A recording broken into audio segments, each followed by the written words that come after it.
Hello बच्चों, आपका स्वागत है मेरे चैनल धार्मिक एवं पुरानी कथाओं में। आज मैं आपके लिए लेकर आई हूँ एक और कहानी। आज मैं आपके लिए लेकर आई हूँ पंचतंत्र की कहानी, चतुर खरगोश और शेर। तो चलिए शुरू करते हैं आज की कहानी। घने वन में एक बड़ा शेर रहता था। वह रोज शिकार पर निकलता और एक ही नहीं, दो नहीं, कई कई जानवरों को मार देता। जंगल के जानवर डालने लगे कि अगर शेर इसी तरह से शिकार करता रहा तो एक दिन ऐसा आएगा कि जंगल में कोई भी जानवर नहीं बचेगा।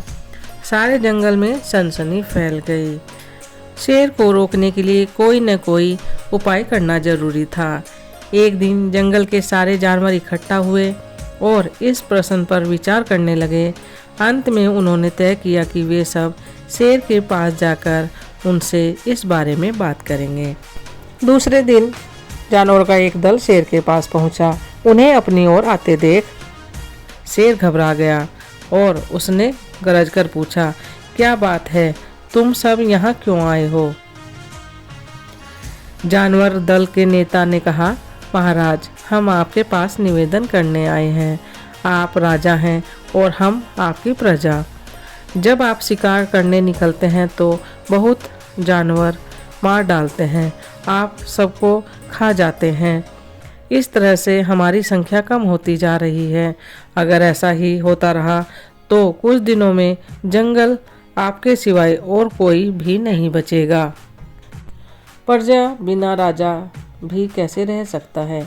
यदि हम सभी मर जाएंगे तो आप भी राजा नहीं रहेंगे। हम चाहते हैं कि आप सदा हमारे राजा बने रहें। आपसे हमारी विनती है कि आप अपने घर पर ही रहें। हर रोज़ शाम आपके खाने के लिए एक जानवर भेज दिया करेंगे। इस तरह से राजा और प्रजा दोनों ही चैन से रह सकेंगे। शेर को लगा कि जानवरों की बात में सच्चाई है। उसने पल भर सोचा, फिर बोला, अच्छी बात है, मैं तुम्हारे सुझाव को मान लेता हूँ, लेकिन याद रखना, अगर किसी भी दिन तुमने मेरे खाने के लिए पूरा भोजन नहीं भेजा तो मैं जितने जानवर चाहूँगा मार डालूँगा। जानवरों के पास तो और कोई चारा नहीं, इसलिए उन्होंने शेर की शर्त मान ली और अपने अपने घर चले गए।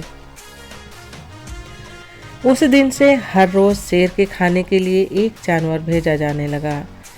इसके लिए जंगल में रहने वाले सब जानवरों में से एक एक जानवर बारी बारी से चुना जाता।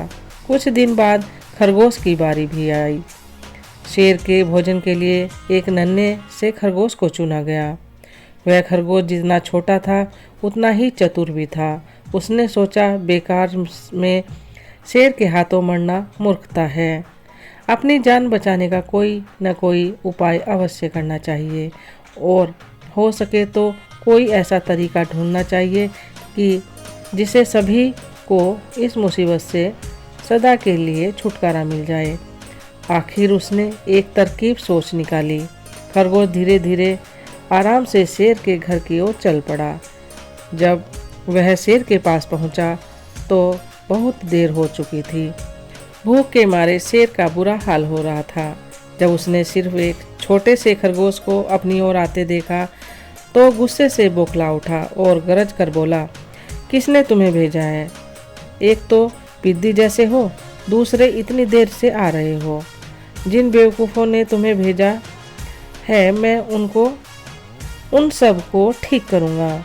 एक एक का काम तमाम न किया तो मेरा नाम भी शेर नहीं।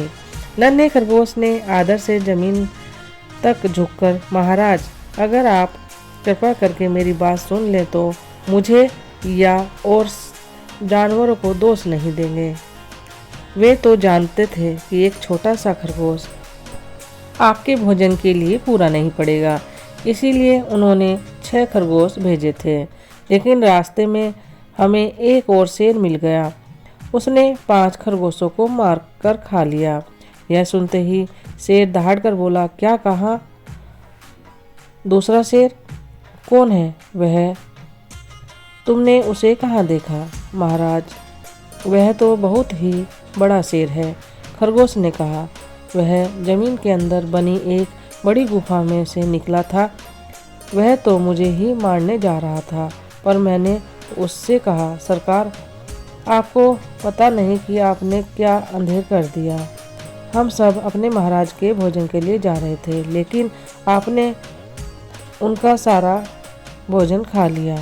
हमारे महाराज ऐसी बातें सहन नहीं करेंगे, वे जरूर ही यहाँ आकर आपको मार डालेंगे। इस पर उसने पूछा, कौन है तुम्हारा महाराज? मैंने जवाब दिया, हमारा राजा जंगल का सबसे बड़ा शेर है। महाराज मेरे ऐसा कहते ही वह गुस्से से लाल पीला होकर बोला, बेवकूफ़, इस जंगल का राजा सिर्फ मैं हूँ। यहाँ सब जानवर मेरी प्रजा हैं और मैं उनके साथ जैसा चाहूँ वैसा कर सकता हूँ।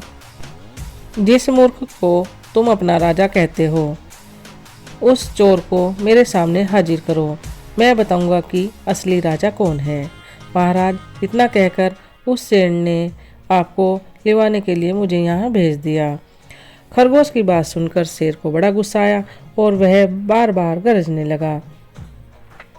उसकी भयानक गरज से सारा जंगल दहलने लगा। मुझे फौरन उस मूर्ख का पता बताओ, शेर ने दहाड़ कर कहा। जब तक मैं उसे जान से न मार दूंगा, मुझे चैन नहीं मिलेगी। बहुत अच्छा महाराज, खरगोश ने कहा, मौत ही उस दुष्ट की सजा है। अगर मैं और बड़ा मजबूत होता तो मैं ही उसके टुकड़े टुकड़े कर देता। चलो रास्ता दिखाओ, शेर ने कहा। फौरन बताओ किधर चलना है। इधर आइए महाराज, इधर। खरगोश रास्ता दिखाते हुए शेर को एक कुएं के पास ले गया और बोला, महाराज वह दुष्ट शेर जमीन के नीचे किले में रहता है, जरा सावधान रहिएगा। किले में छुपा दुश्मन खतरनाक होता है, मैं उससे निपट लूँगा। शेर ने कहा, तुम यह बताओ कि वह कहाँ है? पहले जब मैंने देखा तब तो वह यहीं बाहर खड़ा था। लगता है आपको आता देखकर वह किले में घुस गया। आइए मैं आपको दिखाता हूँ। खरगोश ने कुएं के नज़दीक आकर शेर से अंदर झांकने के लिए कहा। शेर ने कुएं के अंदर झांका तो उसे कुएं के पानी में अपनी परछाई दिखाई दी। परछाई को देखकर जोर से दहाड़ा। कुएं के अंदर से आती हुई आवाज़ अपनी ही दहाड़ने की गूंज सुनकर उसने समझा कि दूसरा शेर भी दहाड़ रहा है। दुश्मन को तुरंत मार डालने के इरादे से वह फौरन कुएं में कूद पड़ा। कूदते ही पहले तो वह कुएं की दीवार से टकराया, फिर धड़ाम से पानी में गिरा और डूबकर मर गया। इस तरह चतुराई से शेर से छुट्टी पाकर नन्हा खरगोश घर लौटा। उसने जंगल के जानवरों को शेर के मारे जाने की कहानी सुनाई। दुश्मन के मारे जाने की खबर से सारे जंगल में खुशी फैल गई। जंगल के सभी जानवर खरगोश की जय जयकार करने लगे। इस कहानी से हमें सीख मिलती है। पंचतंत्र की ये कहानी हमें सिखाती है कि घोर संकट की परिस्थिति में भी हमें सूझबूझ और चतुराई से काम लेना चाहिए और आखिर दम तक प्रयास करना चाहिए। जिस तरह खरगोश ने चतुराई से काम लिया और शेर को मार गिराया। दोस्तों, यह कहानी यहीं समाप्त हुई। अगर आपको पसंद आई तो लाइक करें, शेयर करें और जितने नए लोग जुड़े हैं वो सब्सक्राइब जरूर करें। बेल आइकन को भी ज़रूर दबाएं, जिससे आने वाली कहानी आपको मिलती रहे। कहानी सुनने के लिए बहुत बहुत धन्यवाद।